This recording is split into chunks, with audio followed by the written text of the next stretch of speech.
Hello everyone and welcome to another video. As you can tell by the title, today we're going to be talking about calligraphy. I'm going to be giving you 7 tips to help you kickstart your own calligraphy journey. Just a little bit of background, I taught myself calligraphy. I didn't take any classes or anything. My mom took a class in calligraphy and I kind of got into calligraphy by watching her, but mostly I taught myself how to do this, so I'm going to be sharing my tips and tricks for what I learned along the way. So my first tip is, unfortunately, practice.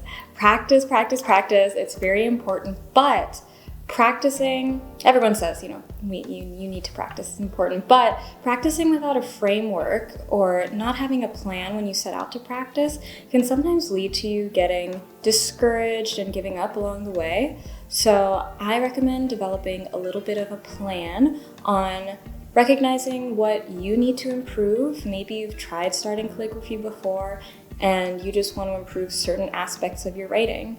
After you watch this video, maybe you'll recognize some things about your own handwriting that you want to improve, or certain things that you want to start with changing and improving first. We will also, in this video, be learning about script style calligraphy, such as like copperplate or Spencerian types of calligraphy, because that's just what I have the most experience in. We won't really be talking about italic calligraphy, even though all these same principles that I'm going to talk about apply to all types of calligraphy. My next tip is a bit of a secret tip, but it is to decide on one grip type. And what I mean by that is, how are you going to hold your tool? So when you pick up a pencil, there's many different ways you can grip your pencil or pen, but however you hold your pen will make a big difference for your progress according to you. So there's many different grip types and you can do calligraphy with all of them, but you have to stay consistent. So when I'm writing my handwriting, I hook my thumb over like this. This is how I write.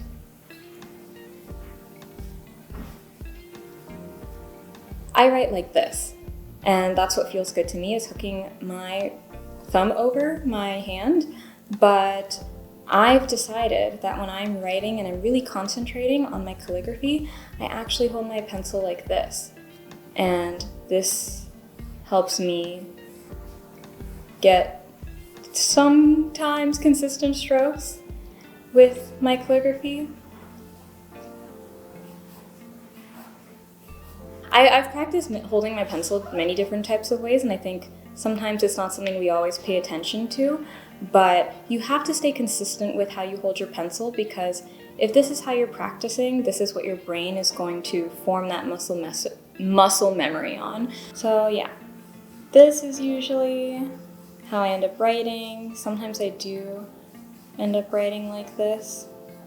You can see how it creates a different consistency in my writing. You just need to pick one, because at the end of the day, your hand has muscles and your brain will be forming muscle memory with how you're holding your pencil. So if one day you're practicing and you do this two-handed type of grip, that's great, but you need to stick to practicing with that type of grip when you're practicing your calligraphy. I recommend choosing the grip style that you write the most often with, like probably your regular handwriting. But if you're like me, maybe you'll have to switch from, hooking your hand over to not, or some people even write like this, I've seen, and have really beautiful calligraphy. So it's always just about consistency when it comes to this practicing and making sure you're holding your pencil the same way each time. So that brings me to tip number 3, which is choose the right tool for your level and level of commitment. I like using a brush pen. I like using a brush style marker like this because of the amount of pressure that it takes to create each stroke. I like using the brush marker. That's usually what I recommend for people, but whatever tool you choose to learn calligraphy with will inform your progress, your style, so many different factors. But there's no excuse. Whichever tools you have on hand, you can learn with. Even though I like brush pens, to start learning with. I like firm brush pens, and I don't really recommend really big and soft brush types like this, just because they're a bit hard to control. So if that's all you have on hand, then I've seen some people use a pencil like this. You can always practice, getting very nice upstrokes and downstrokes, and I'll go over all this terminology later on in the video. But like once you learn the fundamentals, while you're practicing the fundamentals, you can use anything because it's all about the pressure and consistency that you're applying from your hand onto the paper. Another thing I usually recommend as a tool is a Flexnid pen. It's a little bit more expensive, but if you practice with a Flexnid pen, it's always going to stay the same. What I mean is, like, over time, your marker can get thicker, it can get broadened over time as you put more wear and tear onto it. But with a metal nib, that nib is, unless you drop it or something or break it, is not going to change in the long run. So once you get comfortable with making certain strokes like this, that's not going to change for you, and it'll help you form like a really good and consistent muscle memory. Ooh. So you can use any of these tools. It does not just have to be a brush marker, it does not just have to be a pencil, it doesn't have to be this, it could be any of them. It's just going to inform what you end up feeling the most comfortable with in the long run. So if you're very committed to learning calligraphy, I might recommend that you choose the Flexnid pen. This is a Pilot Falcon. If you are just, learning this casually, you don't really want to spend any money on it, you have a pencil at home, I recommend using a pencil as long as it's 4B or softer. So 4B, 6B, this is 7B. Softer, the better. But if you are trying to get into calligraphy, you're willing to spend like a little bit of money, then I do recommend the brush marker pen because this will mimic most types of calligraphy. That's what I've found, most types of pressure. And there's usually, this is the Fudenosuke brush pen, and this one is the hard tip, this one is the soft tip. When you're starting out, I recommend using the hard tip because no matter how hard you press, it'll always be a little bit thinner than the soft tip. If you've maybe had experience with calligraphy before and you're getting back into it, maybe you can venture into the soft tip, which when you apply a little more pressure gets broader, so you need a little bit more control for it. Now on to tip number 4, which is to focus on the segments of the letters rather than letters as a whole. So this is where I'll go a little bit more into depth about the different actual parts of writing calligraphy, the stroke pressure, how to get, consistent letter sizes. So let's take a look. Okay. So first, when you are starting out with learning calligraphy, it will be helpful for you to learn these different terms. First is the upstroke and the downstroke. This is just which part of the letter is going up when you're writing and going down when you're writing. This would actually be the downstroke, and the upstroke, which usually has lighter pressure, is on the right side, like that. So this would be the downstroke, and this is the upstroke, like that. So this is good to know because downstrokes is where you need heavier pressure to create that broader line width, and upstrokes is where you need very light pressure to make this hairline weight. That's what that's called, a hairline thinness in calligraphy. So some people recommend practicing hard pressure on downstroke, light pressure on upstroke, and just going through and doing this. I find it to be a little bit like mind-numbing, so I never practiced like this because I know I'm a little bit of a rule breaker, but I never wanted to practice like this because it's a little boring to me, and you'll get the same practice from writing out words. If you do want to practice like this, by all means, you will see improvement if you are staying consistent.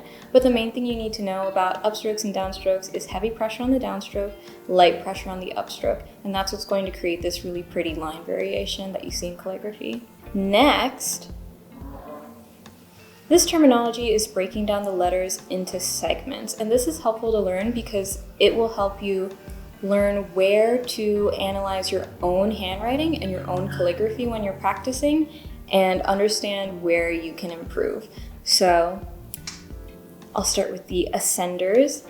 These are any part of the letter that is above this X height line. If you've seen, handwriting charts, they usually have the top line, this midline, and the bottom line. This middle line is called the X height, and ascenders are the part that go above the line. And something that I liked to practice when I was learning calligraphy with these ascenders is making sure that, first of all, that they're, going to the correct height, and then also adding in the correct embellishment to the letter. You don't have to have it on everything, but that was something that I liked to practice, was adding in the correct loop to each letter. So for B and D, they both have ascenders which go over the X height. Next is the descender, which is anything that goes below the baseline here. So that'll be these parts. And I liked to practice, G looks very different from P, even though they both go below the line. And it's hard to kind of keep things consistent while you're adding these loops in, but that was another part that I liked to practice. And then there are these open shapes, or O shapes. And this really contributes to a lot of the consistency that you'll see in calligraphy. Once you can master getting this O to be consistent every time, that same stroke of the downstroke like this, the upstroke like this, that motion going like this, you can create lots of different letters out of that. You can create A's, you can create D's, So once you master open shapes, you can apply it to many different letters in your writing. You don't just have to focus on, making this whole word look pretty. You can break down each letter into its different components and see where you need to improve. The thing I like to pay attention to with these open shapes is making sure that they're distinct. You don't want something like an E to be almost mistaken for a C, for example. So you want to make sure that that is distinguishable from something like that, which could be confused for a C, an I, many different things. So just getting consistent on keeping these shapes open and not closing will help your calligraphy be more legible and more consistent over time. Another part that is very, very important, but is a little hard to show on this type of graph paper, is diagonals or slants. And that is the angle that all of your letters will be at. Usually you can create your own angle, whatever is most comfortable for you, as long as it's consistent. And it's the line that all of your letters follow. So as you can see, these letters both more or less follow the same diagonal slant, like this. And then these also follow a diagonal slant.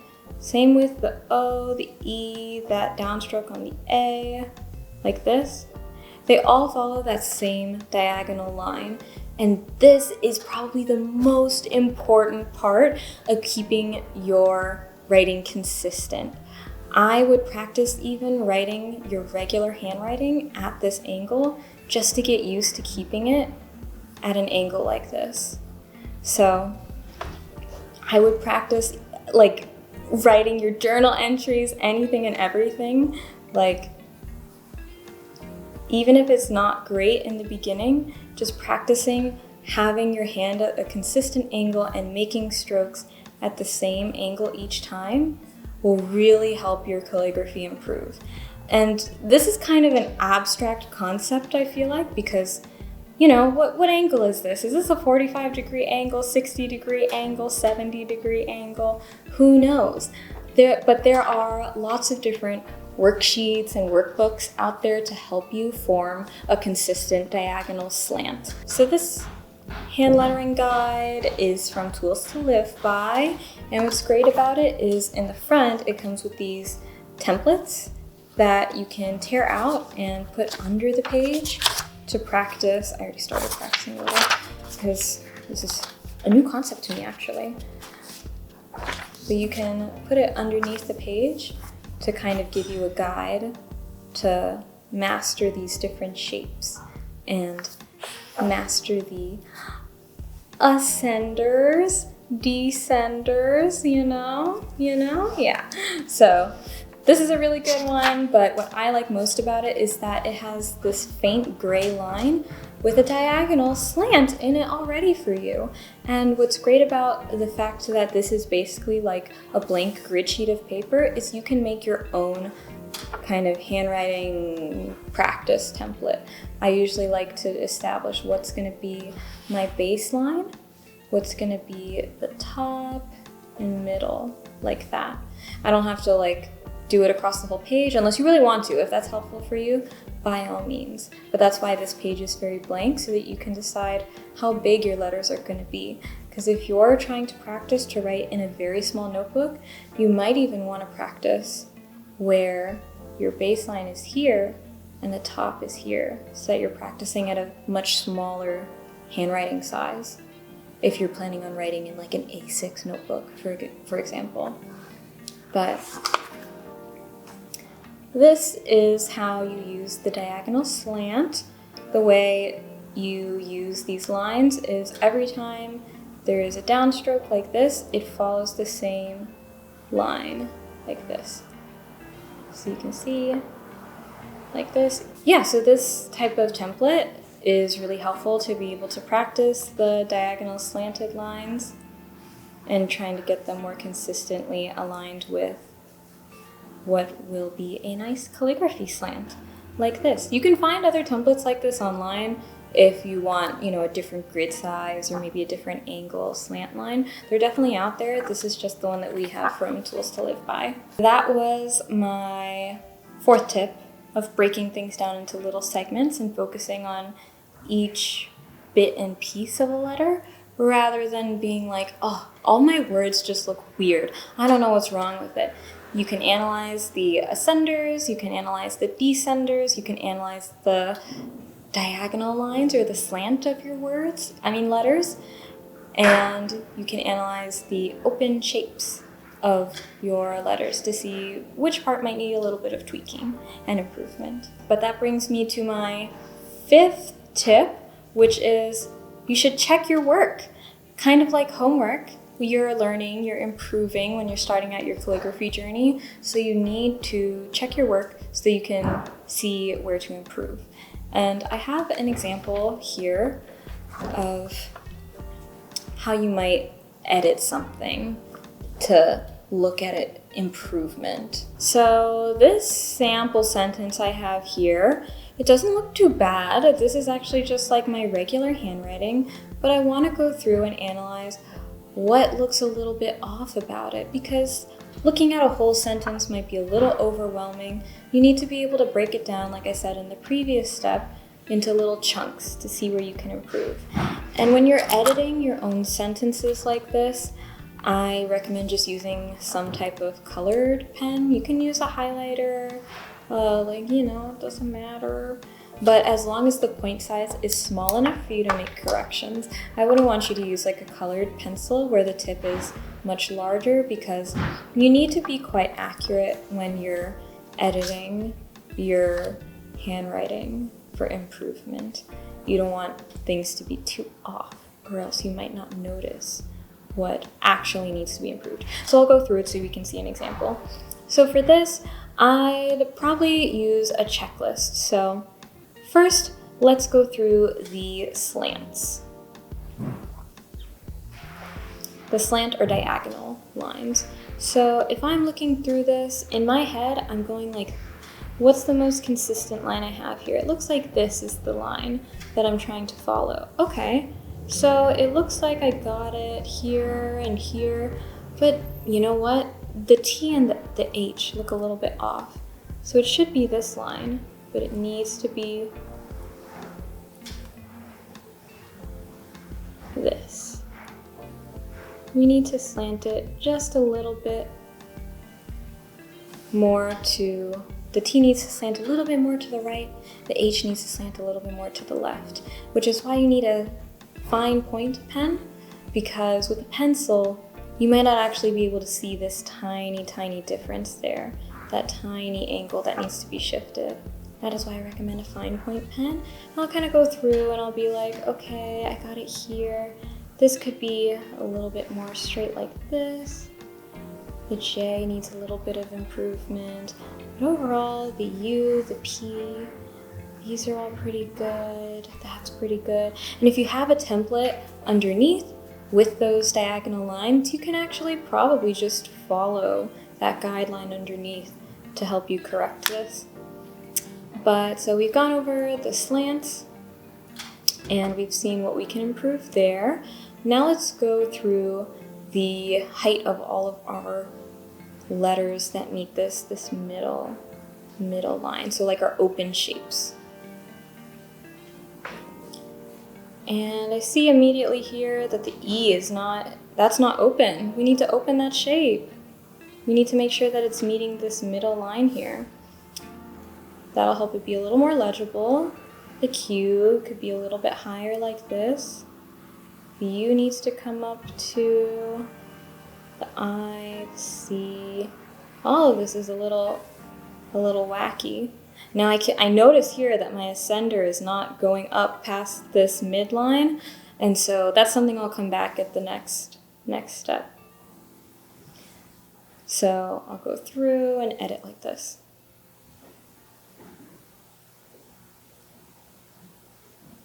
So it looks like these are all the shapes that I would need to improve.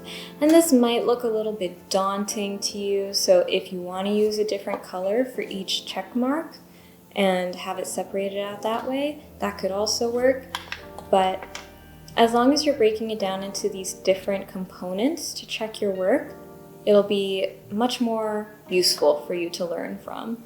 And at the end, this might look like, oh no, I did such a terrible job. But you have to remember when you skip over some letters, like, look, that O is open, it's reaching that top line. Same with the X, it's open, reaching the top line. You know, the U, same thing. There are little bits and pieces of improvement in each letter, and gradually the improvement will show over time. It might take a while, and you might be looking at a lot of red ink for a little while, but you will improve slowly and surely over time. And so now I'm gonna remove this green thing to reveal my next attempt at trying to be a little bit more consistent with my writing. And so now when I go through this checklist of like the slants, the open letters, the ascenders, the descenders, etc., I can see, yeah, it looks like I improved this. I improved these lines. They're all consistent like this. Very nice. Yep, oh, maybe this P, you know, the P actually needs to be improved a little bit. The line, you know, that angle right there is a little bit off, and I can see a little bit here in the Z. The Z is not quite consistent with everything else. The G is a little inconsistent too, like that. This is how I would edit whatever I'm writing about. And I fixed all of those open letters. And I do recommend once you've graduated from improving your diagonals, maybe you can upgrade to like just a plain grid notebook like this after you've mastered one thing.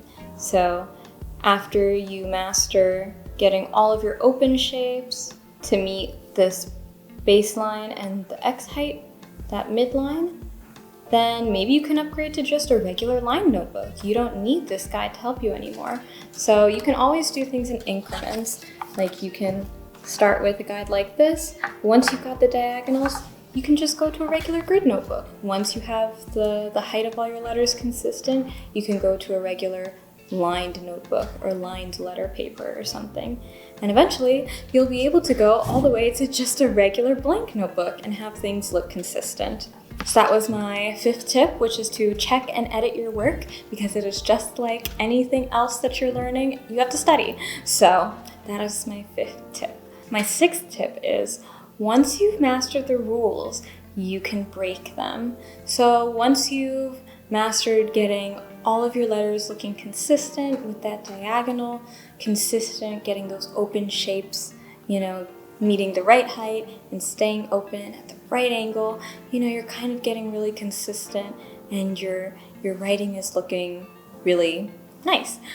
You might be like, how do I get it to look like real calligraphy? And that's when you have to start breaking the rules. So if we look at this little title that I did for the beginning of the video, there's some imperfections in here, but your eye is not drawn towards them because there's all these like big flourishes here.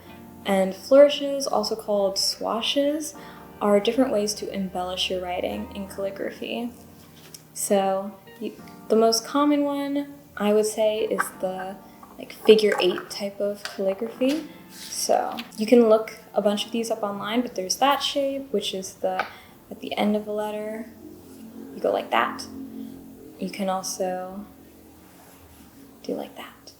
And do lots of spirals. Maybe that's a little much, but usually these flourishes are added to the end of a letter, like Y or G, your descender letters, or some of the ascender letters, like maybe a K. Might have a nice flourish here, like this. D can have a little flourish added onto it like that. And so once you start practicing these shapes, you can invent your own. You can start to do different ways of curly cueing and figure eighting the ends of letters. Like that could be an H, You can really start to get creative with it and start to embellish everything, honestly. So the first way you can break rules is adding flourishes to ends of letters or beginning of letters like this. You can start to make these crosses on your T's a little swooshy, and they don't have to be perfect. Honestly, my biggest tip when adding flourishes is to just be confident, because you'll always notice the little shaky lines rather than the confident, firm stroke, like that. And another thing you might notice here that I broke the rules is the heights of some letters don't really match up with a more consistent handwriting like this. You can see that here in the beginning, these lowercase letters are half the size of an uppercase letter, which is normal. But down here, for a little bit of drama with calligraphy, I made the C capital letter super huge. It's way bigger even than these other lowercase letters that have ascenders in them. It's so big. It's triple the size of this lowercase letter. But I add a little bit of drama. And if you're doing a thank you card, a birthday card, and you're adding some drama, it might be nice to break the rule of the consistent letter heights to make it pop a little more. And as you get more familiar with which rules you can break to make things look better, you'll begin to get more confident with flourishes or large letters and things like that. And my last tip, which is very important, is to take breaks. Because at the end of the day, your hands are being controlled by muscles. And at the end of the day, when you're learning calligraphy, you're really training consistency and muscle memory. You're honestly adding a new type of handwriting to your hands arsenal. So these muscles need breaks. And if you don't take breaks, your hands will take breaks for you. They'll start to cramp up. You'll get frustrated because your hand will start shaking, your arm will start shaking, and it's sometimes better to just relax a little bit, take a little bit of a break, and then come back to it so that your hands are a little more steady. They're not super tense, because I know when I'm focusing really hard, my muscles get super tense and then I'll start to shake a little bit. So at the end of the day, your hands are muscles, and your muscles need rest too. So don't overwork your muscles. Don't strain your hand, your wrist, your arm too much, because all of this is something that you're training when you're learning calligraphy. So that is all for this video. I hope these tips help you embark on a new calligraphy journey, whether it's your first time just getting into calligraphy or you've tried it before and want to kind of pick it up again. I hope these tips help you. Let me know in the comments if they do help you. I made so many mistakes on my self-learning journey when I was trying to teach myself calligraphy. I would just look up Google images and try and copy the words, not really knowing any of the terminology like the upstrokes and downstrokes. I was just trying to copy like what I saw my mom doing, what I saw Google doing. So I hope all of this terminology and ways of editing your writing can help you really pare down what you need to improve to make your calligraphy beautiful and consistent. I would also recommend, there's lots of videos online that I've seen for like how to improve your handwriting that have great tips on just forming a consistent handwriting style that can also apply to calligraphy, because at the end of the day, calligraphy is really just being consistent with your letters to make them look pretty. So I hope these tips help. If you want to see another video about calligraphy, maybe me showing a little bit more about my own calligraphy or other types of calligraphy, just let us know in the comments below. And make sure to give the video a like. And thank you so much for watching, and we'll see you in the next one. Bye!